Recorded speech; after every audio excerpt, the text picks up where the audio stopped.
On Thursday, in a bombshell move, U.S. Senator Richard Blumenthal did an interview with NBC News where he basically said that it was time for Supreme Court Justice Sonia Sotomayor to retire. We should learn a lesson, and it's not like there's any mystery here about what the lesson should be.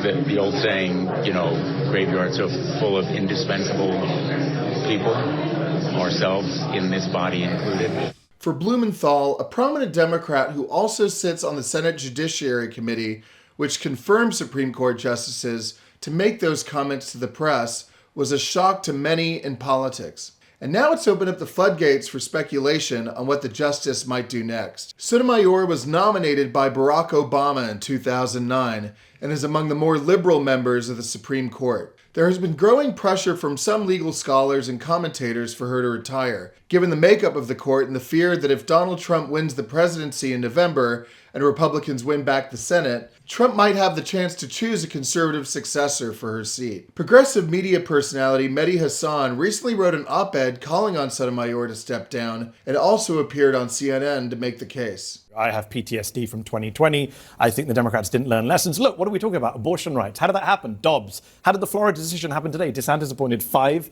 of the 7 judges. Republicans are very good at stacking courts, at getting their people on courts, at thinking strategically about filling courts. Democrats aren't very good at seeing the power of the Supreme Court. And that's why I worry. I worry that why would you want to repeat history? Why take the risk? You have a Democratic president and a Democratic Senate, and you have a justice who's about to turn 70.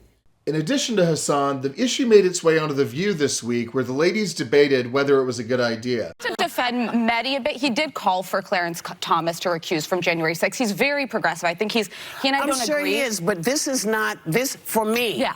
I did not want to hear this. I want you to talk about getting the people who are not doing their job. My thing with this is actually 70 to me seems pretty young for her. Well, it is pretty young. I was struck by that, but the subtext here, I think Mehdi and I don't agree on a single thing, but he's one of the smarter progressive minds, and I think liberals looking at the political system right now. Yeah. And he is awake to the fact that Donald Trump could very much win re-election. And I think that there's a lot of Democrats who are a bit asleep to that.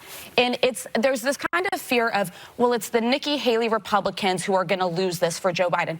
I don't think so. I think a lot are going to go for Biden. I think there's a real fear that progressive leftists are actually going to not turn out. Well, those arguing for Sotomayor to retire use the example of Ruth Bader Ginsburg, who died in 2020 at the age of 87, just a few months before Joe Biden was elected. If Ginsburg had retired during Barack Obama's presidency, when Democrats had the Senate, a younger justice could have been appointed and the court's rightward tilt would have been avoided. Could have even saved abortion rights from being gutted by Dobbs in 2022. Instead, Trump was able to appoint 3 conservative justices to the court in just 1 term as president. Sotomayor has had her own share of health concerns, including managing diabetes and having to travel with a medic on several occasions, making her the only sitting justice to require such care. Others, however, point out that Sotomayor is only 69 years old, much younger than Ginsburg or Stephen Breyer, who was 84 when he retired from the court in 2022. And some say that the emphasis on Sotomayor is unfair, given her status as the first Latina on the court and the fact that several other current justices are older than her, including conservatives Samuel Alito and Clarence Thomas. It seems unlikely that Sotomayor will retire, given the fact that she would have to be replaced pretty quickly. But if the media continues to focus on it and the momentum builds, who knows what might happen.